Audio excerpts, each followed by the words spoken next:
కానీ వీటన్నిటినీ కూడా దర్శనం చేయడానికి దశావతారాల్ని చూడాలనుకుంటే అవకాశం ఉన్నది ఒకే ఒక్క చోట ఉంది. దశావతారములను దర్శనము చేయవచ్చు. ఎక్కడ చేయవచ్చు అంటే అన్నమాచార్యుల వారు చెప్పారు, ఇందరికీ అభయమ్ములిచ్చు చేయి కందువకు మంచి బంగారు చేయి.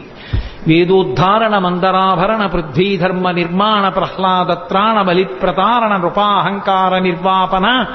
వైదేహీ రమణా ధనంజయ జయ వ్యాపార పారీణ క్షోణీ దివ్యత్కరుణా తమోహరణ తండ్రి వెంకటేశ ప్రభో.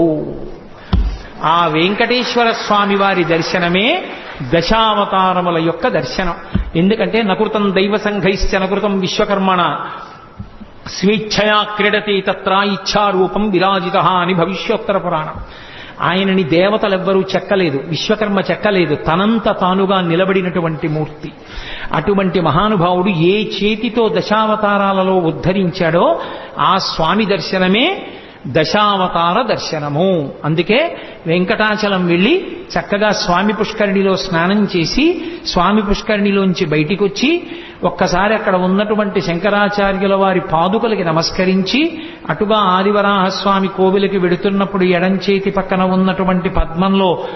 ఏనుగులు పద్మ కింజిల్కములను వర్షిస్తున్నటువంటి గజలక్ష్మి యొక్క దర్శనాన్ని పొంది బయటికి వెళ్లి ఆదివరాహస్వామి దేవాలయంలోకి వెళ్ళినప్పుడు స్వామి ఇలా ఉంటే ఆయన వక్షస్థలం మీద ఇలా అడ్డంగా ఉన్నటువంటి లక్ష్మి ఆయన మాట్లాడుతున్నప్పుడు ఇద్దరు గుసగుసలాడుకుంటున్నారా అన్నట్టుగా ఆయన నోటి దగ్గరికి ఆవిడ చెవి వచ్చేటట్టుగా ఉండి ఇంత చిన్ని ముఖంతో చక్కగా కస్తూరి తిలకంతో ఉండేటటువంటి అమ్మవారు ఆ ఆదివరాహస్వామి భూమిలోంచి పైకొచ్చినటువంటి మూర్తి. ఆ ఆదివరాహస్వామి దర్శనం చేసి బయటికి వచ్చి చక్కగా వెంకటాచలం వెంకటేశ్వరుని యొక్క దేవాలయం రాజద్వారం దగ్గరికి వెళ్ళేటప్పటికీ ఆ గొట్టానికి ఉన్నటువంటి కన్నాలలోంచి నీళ్లు స్రవిస్తూ తమంత తాముగా మన కాళ్లు కడిగితే ద్వారానికి అటు ఇటు ఉన్నటువంటి శంఖనిధి పద్మనిధి లోపల ఉన్నటువంటి పరాత్పరుడు సమస్త ఐశ్వర్యములను ఇవ్వగలిగినటువంటి వాడు సార్వభౌముడు జగత్తులను శాసించగలిగిన వాడిని తెలియచెప్పేటటువంటి శంఖనిధి పద్మనిధిని దర్శించి అటు ఇటు గెలలతో కట్టినటువంటి అరటి చెట్లు చూసి ఆ పెద్ద గడపని దాటి అవతలకి వెళ్లి ఎర్రతివాచి మీద నడుస్తూ కొంచెం ముందుకెళ్లి ఇలా కుడి చేతి పక్కకి తలెత్తి చూస్తే కింద బొడిపితో అనంతాచార్యుల వారు వెంకటేశ్వర స్వామి వారి మీదకి విసిరినప్పుడు గడ్డానికి తగిలి దెబ్బ తగలడానికి ఉపయుక్తమైనటువంటి ఆ గుణపం కనపడి కింద గడ్డపార అని తెలుగులోనూ ఇతర భాషలలోనూ బోర్డులుంటే అవి చూసి కొంచెం ముందుకెళ్లి ఇలా ఎడం పక్కకి తల తిప్పి చూస్తే వెంకటపతిరాయలు అచ్యుతరాయలు వరదాజీ అమ్మాణ్ణి ముగ్గురి విగ్రహాలు కనపడితే ఇటు ఇలా కుడి పక్కకి చూస్తే అక్కడ శ్రీకృష్ణదేవరాయల వారు టోపీ పెట్టుకుని రెండు చేతులతో అంజలి ఘటిస్తూ కృష్ణదేవరాయల వారు, ఇటు పక్కన తిరుమలదేవి, ఇటు పక్కన చిన్నాదేవి అక్కడ నిలబడి ఒక్క క్షణం ఇలా చూస్తే ఎడంచేతి పక్కన స్వామివారి తులాభారం పిల్లల్ని పెద్దల్ని తీసుకొచ్చి ఏ మొక్కులు మొక్కుకున్న వాళ్ళు పటికి బెల్లంతో బెల్లంగడ్డలతో ఆఖరికి ఒంటి మీదున్న నగలతో మంచి ముత్యాలతో ఇచ్చేటటువంటి తులాభారం, అక్కడే ఉన్నటువంటి రంగనాయక మంటపం, అక్కడే ఉన్నటువంటి తిరుమలరాయి మంటపం, ఎదురుగుండా ఉన్నటువంటి అద్దాల మంటపం, ఆ అద్దాల మంటపం మెట్ల మీద కూర్చుని ఎదురుగుండా ఉన్న రంగనాయకుల మంటపం వంక చూస్తే పెద్దడి ఇత్తడి ప్లేటు, దాని మీద నల్లటి అక్షరాలతో మాలికాపూర్ దక్షిణ దేశం మీదకి దండయాత్ర చేసినప్పుడు శ్రీరంగంలో ఉన్న రంగనాయక స్వామి వారి విగ్రహాన్ని రక్షించడం కోసం తీసుకొచ్చి ఈ మంటపంలో కొంతకాలం ఉంచిన కారణం చేత ఈ మంటపానికి రంగనాయక మంటపం అని పేరు వచ్చిందన్న బోర్డు చూసి మళ్లీ వెనక్కొచ్చి తులాభారం పక్క నుంచి రంగనాయకుల మంటపం పక్క నుంచి ప్రదక్షిణం చేస్తుంటే అక్కడ ఉన్న ఇత్తడి కచ్చడానికి కట్టబడినటువంటి కాశీతాళ్లు, ఆ మధ్యలో గుచ్చబడిన విజిటింగ్ కార్డులు, నొక్కేసిన నాణేలు ఇవన్నీ చూస్తూ ఆ లోపలికి చూస్తే వాహనాలు కనపడుతుంటే దాటి కుడి పక్కకి తిరిగేటప్పటికి ఎడం పక్కన కళ్యాణ మంటపం, వేదిక మీద రెండు సింహాసనాలు, ఒక దాంట్లో వెంకటేశ్వరుడు, ఒక దాంట్లో అమ్మవార్లు కూర్చునేది, గోడలకి పెట్టినటువంటి టీవీ సెట్లు, దూరంగా జరుగుతున్న కళ్యాణం కనపడదని క్లోజ్డ్ సర్క్యూట్ టీవీ సెట్స్, అక్కడ యువతలకి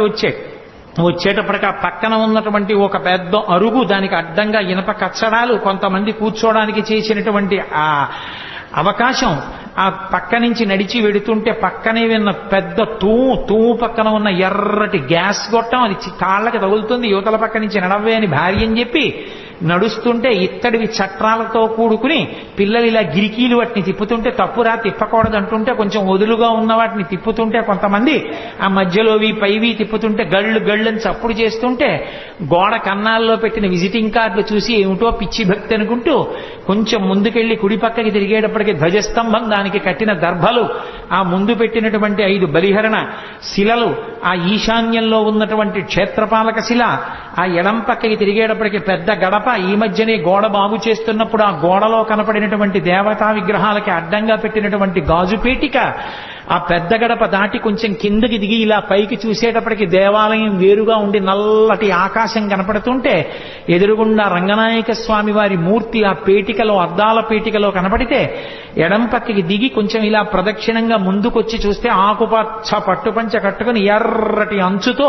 వరదరాజస్వామి వారు ఆశీర్వచనం చేస్తూ కనపడితే కంచి వరదరాజస్వామి, శ్రీరంగం రంగనాయక స్వామి, లోపల 7 కొండల స్వామి ఒక త్రిభుజంగా ఉంటే మధ్యలో నేనున్నాననుకుని సంతోషించి కొంచెం దాటి ఆ మెట్లెక్కి ఇలా లోపలికి వెళ్ళేటప్పటికి లోపల పెద్ద దీపాల గుత్తులు వేలాడుతూ పైన అనేకమైనటువంటి లతలు బంగారంతో చెక్కబడినటువంటి పై ప్రాకారం కనపడుతుంటే ఆ పైకప్పు ఎదురుగుండా గరుత్మంతుడిలా రెక్కలు విప్పుకుని కనపడితే ఆ ముందుకు వెడుతుంటే లోపల నుంచి ఓం నమో వెంకటేశాయ అని వినపడుతుంటే ఒక్కసారి ఇలా వెళ్ళి ఆ ఎడం పక్కకి చూస్తూ ఇలా పైకెక్కి ఆ పక్కన ఉన్నటువంటి ఇనప ఊచలు పట్టుకు చూసేటప్పటికి మహానుభావుడి దివ్యమంగళ విగ్రహం, ఆ నల్లటి ఆ ముఖం, దాని మీద పెట్టుకున్నటువంటి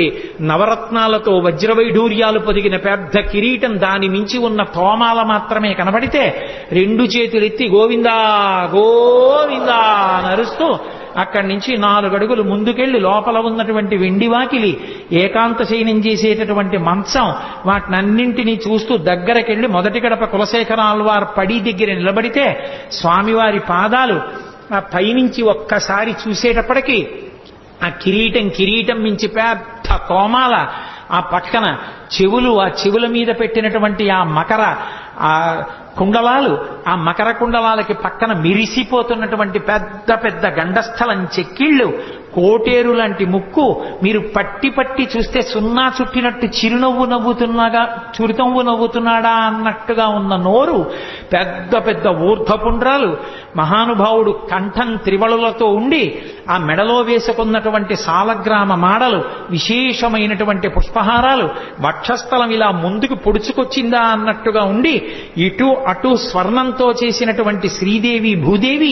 రిబ్బన్లు కట్టారా అన్నట్టుగా చేసినటువంటి వస్త్రాలంకారం, ఆ మెడలో వేయబడినటువంటి పుష్పమాలలు, ఇలా క్రిందికి వేలాడుతున్నటువంటి మాలలు, ఇలా చూసేటప్పటికి నవరత్నములతో పొదగబడినటువంటి ఆ అభయహస్తం, ఆ చెయ్యి చూసేటప్పటికీ ఈ చేతినే అన్నమాచార్యుల వారు ఇందరికీ అభయమ్ములిచ్చు చేయి కందువకు మంచి బంగారు చేయి అని అనంతమైనటువంటి వేదములను పైకి తీసిన చెయ్యి, భూదేవి చనుగుబ్బల కింద చేరినటువంటి చేరి వాడి గోళ్లు కలిగి నృసింహావతారంలో హిరణ్యకశిపుణ్ణి సంహరించినటువంటి చెయ్యి, మానవతుల యొక్క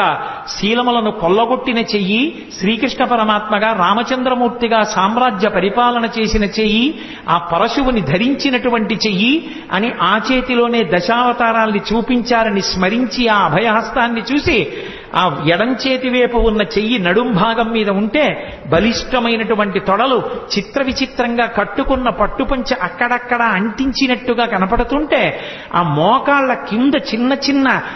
క్లిప్పులు పెట్టినట్టుగా బ్రహ్మాండమైనటువంటి ఆ పాదాభరణాలు వేలాడుతుంటే ఇంకా కిందికి వచ్చేటప్పటికి పాదాల దగ్గర పెట్టుకున్న అందెలు, పాదాల మీద పెట్టినటువంటి వెండి తొడుగులు, ఆ తొడుగులు తీసేసి స్వామి పాదాలు ముట్టుకుని తులసి వేసి ధ్యానమే కదండి, చక్క అక్కడికి వెళ్ళి కూర్చుంటే స్వామి కుర్చీలో కూర్చుని 2 పాదాలు పైకెత్తి మన తల మీద పెడితే ఆ తల మీద పాదాలు పెట్టుకుని వాటిని తగిల్చుకుని పరమ సంతోషాన్ని పొంది స్వామిని సంతోషంతో ఆపాదమస్తకం కింద నుంచి పైకి, పైనుంచి కిందకి చూసి స్వామి మనకి ప్రసాదం ఇస్తే పుచ్చుకుని ఎంతో సంతోషంగా వెనక్కి తిరిగి అదే పనిగా చూస్తూ నడుచుకుంటూ పైకొచ్చి ఇలా కుడి చేతి పక్కకి తిరగగానే కుడి పక్కన ఉన్న ఘంటామంటపంలో గంటలు చూసి కొంచెం ముందుకెళ్లి బయటికి వచ్చి ఇలా కుడిపక్కకి తలెత్తితే ఉత్తర ద్వారము అని బోర్డుండి ఆ పెద్ద ఆదిశేషుడి మీద పడుకున్నటువంటి శ్రీ మహావిష్ణువు యొక్క నాభికమలంలోంచి పైకొచ్చిన బ్రహ్మగారి మూర్తిని చూసి వైకుంఠ ఏకాదశి నాడు ఉత్తర ద్వారంలోంచి భక్తులు ఇటే పైకొస్తారని సంతోషించి కొంచెం ముందుకెళ్లి అక్కడ ఉన్నటువంటి భూదేవి తీర్థం నుయ్యి దాని మీద పెట్టినటువంటి చట్రం అక్కడ ఏర్పాటు చేసినటువంటి మోటారు వంటశాలలోకి నీటి సరఫరా ఏర్పాటు చూసి మెట్లెక్కి ఎడం పక్కకెళ్ళి ఇలా చూస్తే లోపల ఉన్నటువంటి కన్నంలోంచి వంటశాలలోకి చూస్తున్న వెంకటేశ్వర స్వామి వారి తల్లిగారు బకుళమాత సూది ముక్కుతో కూర్చుని పచ్చటి పట్టుచీర కట్టుకుని ఉంటే అమ్మా కాకినాడ నుంచి కోటేశ్వరరావు వచ్చాడని చెప్పమ్మా అంటే ఇవాళ చెప్పడం ఏమిట్రా నిన్న రాత్రే చెప్పాడు రా మా అబ్బాయి వెంకటేశ్వర స్వామి రేపు కోటేశ్వరరావు వస్తున్నాడమ్మా కాకినాడ నుంచని అమ్మ తీసుకొచ్చి అప్పం ఇస్తే అప్పం చేత్తో పట్టుకుని